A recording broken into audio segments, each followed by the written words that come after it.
Oh, and that's a wrap for the shoot. Today was a challenge, if I could use any better word. We all arrived at the same time as yesterday. Everyone arrived at the house at 9 o'clock. Again, we formulated a quick plan of action of what the schedule would be for shooting, and then I got led pretty, not bad news, but it was quite detrimental to the shoot itself. Philip, the actor that was playing Jack, stated that he was working at 5 o'clock in a local fast food restaurant, so it kind of pushed us for time in a sense, because there's a lot of dialogue to get through, basically we had to do the dialogue from the first 2/3 of the film. First 2/3 of the film are primarily dialogue anyway, so we because we'd only filmed the outdoor stuff the first day, and it was probably just the last third, so there's a lot of dialogue to get through. Like we went into the house of Margaret McQuaid's, perfect location. Oh, fantastic. Enough room for us to get our equipment in.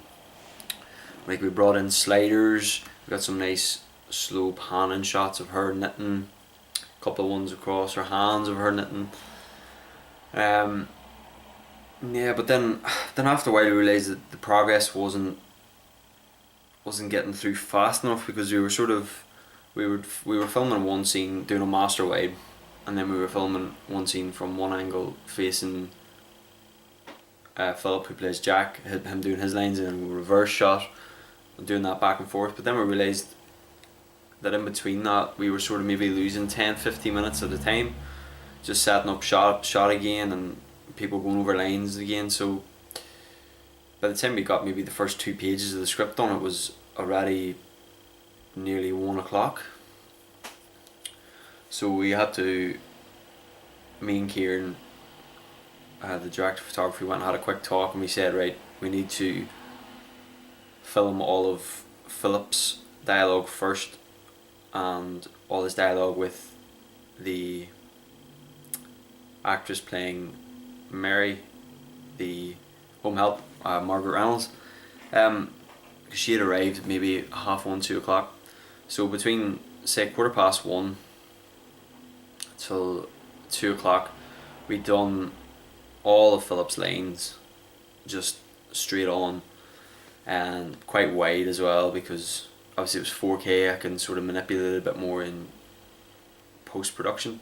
But we filmed all his lines, and then Margaret Reynolds landed. We'd done all of her stuff, and actually it went very well with Margaret Reynolds. Now, I'd say of all of the actors he used, I'd say Margaret Reynolds was probably the most natural, because she actually is a home help. So like, I'd sort of roped her in last minute. She's a family friend, so I roped her in pretty last minute, because I actually added in the character quite late, because I realised that if it was just Jack and Wendy, the grandmother, it would have been harder for me to reveal that Frances actually had passed on. And so adding in the character of Mary, the home help, it sort of gave me an opportunity to show this reveal in a more subtle but yet blatantly obvious way, because the first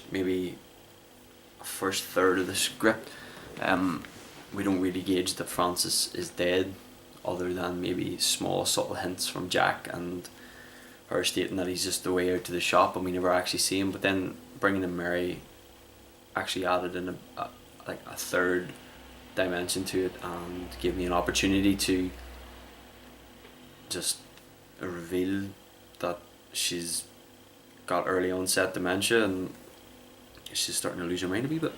But yeah, as I was saying, I went off on a bit of a tangent there. As I was saying, bringing in Margaret Reynolds was perfect, because she was a home help. So she arrived and we done a few takes and all, and she came in. She's like, "Hello, Wendy. How are you?" You know, it was very, for me, it was very, very forced. So I took her to the side and I just said there, just pretend that Margaret McQuaid playing grandmother is actually just one of your clients that you will visit. And then we started filming again and absolutely smashed it. Perfect. We got it in like maybe 2 takes, and even after that, then she's just sort of took on a different attitude towards the character. Even with the dialogue with Philip in the hallway just outside the living room, it just went so much smoother because she sounded like she was actually concerned for the well-being of the grandmother. It just worked so beautifully. I think it was probably the best performance, even though there was maybe only 4 or 5 lines that she actually had to say. But yeah, but her addition, I feel, added a wee bit more and made it a bit more relatable in a sense, maybe.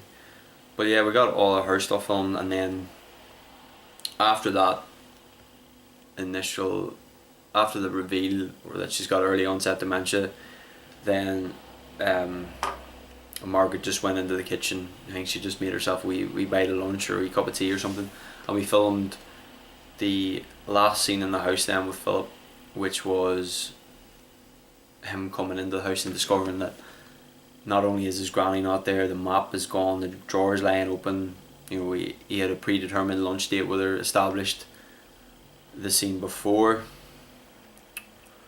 and then yeah, that was his last scene. And we just sort of, I'm gonna maybe edit it a bit differently in post production, maybe change the colour slightly or somehow, I don't know, but I will get to that later. But then yeah, Philip then went to work.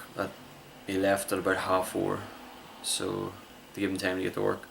And then we done the exact same thing. Then we filmed all of Margaret McQuaid stuff for Wendy the grandmother from the same sort of approach, a couple of different angles, just all her dialogue, which I'll hopefully be able to add it through together and make it look pretty natural, like they're both in the same room at the same time. They were for a lot of it.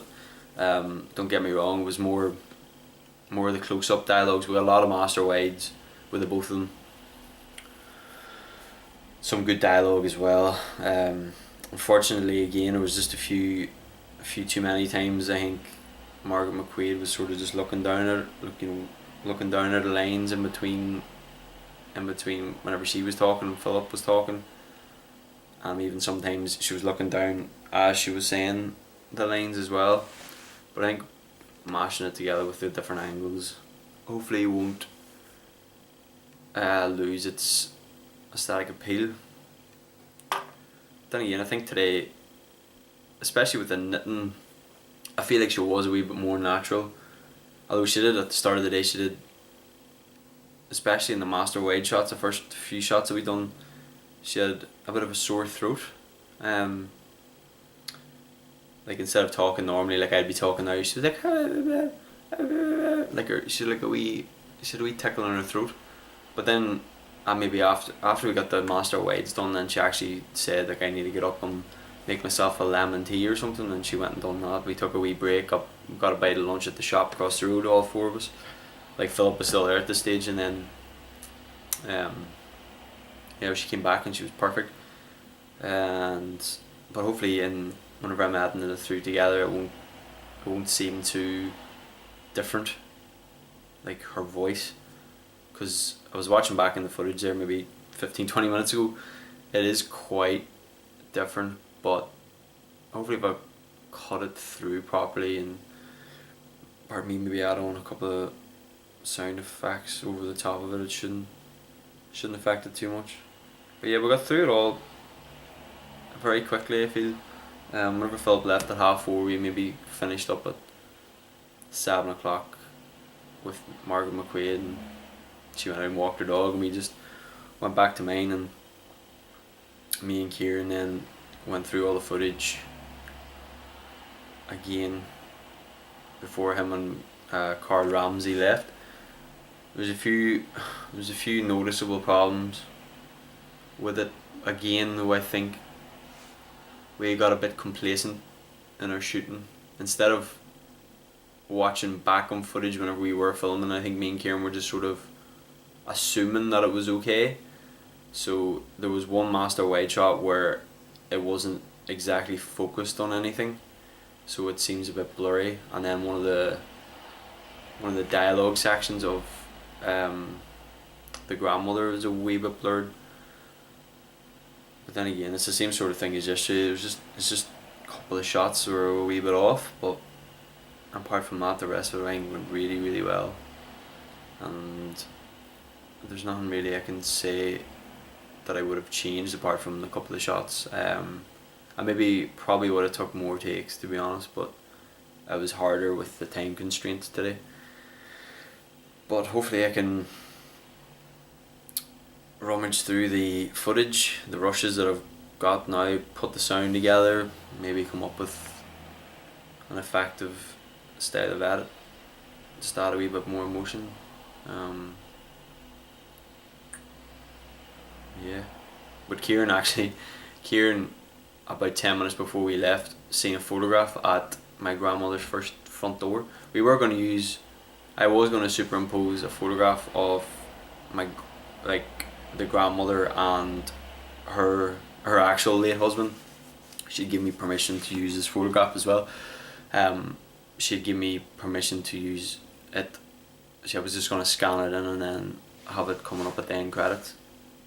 Just a photograph of them when they were younger. But there was actually one out in her hallway. So Kieran had took his camera. I didn't know he was doing this, and he done this lovely shot panning across the top of this radiator that it was sitting on, and just came up along the photograph. It was a wee bit shaky, and just sort of went over like this beautifully framed photograph of her husband and her when they were like maybe in the like 1940s or 50s, and it was lovely. So I think it might be the last shot if I can find an effective way to add it in. Hopefully it'll add a bit of emotion, because that really is just what I'm sort of going for. I want people to feel emotionally attached to these characters, because it seems, obviously from my first few drafts of the script, it was Goonies for old age pensioners. Basically it was just this one old woman or man going out and looking for treasure and finding it, and it was all happy ending. And then it's now sort of developed into this, we think that that's what it is throughout the script, because there's hints. I'm going to go look for the treasure. Francis is out now. I'm going to go look for a treasure when he comes back. Here's a treasure map. Here's this. Here's that.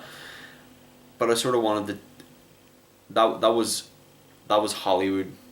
That was big. That was maybe something that I thought maybe that I would have wanted to make. But the more and more I read over the script, the more and more I thought, this is too coincidental. This is too feel good. This isn't raw enough. So I just decided to bring it back and hint towards that, but then at the end just have something so sweet, so bittersweet that it's just sort of believable.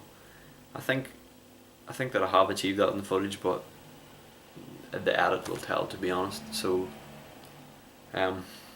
wish me luck with the editing, because it was 4K footage and there's about 100 gigabyte of footage over 250 rushes and maybe 300 sound files.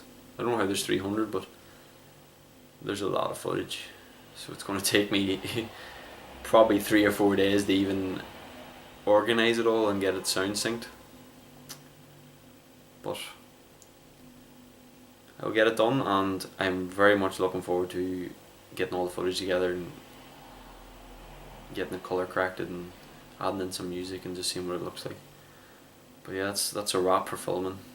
Unfortunately, we don't have time to go and do reshoots because my crew members and my cast members are either working or working on different projects, so I only had the 2 days, so I hope I made the most of them. Only the final edit will tell. But yeah, that was day 2 and the end of filming. I'm now on to post-production.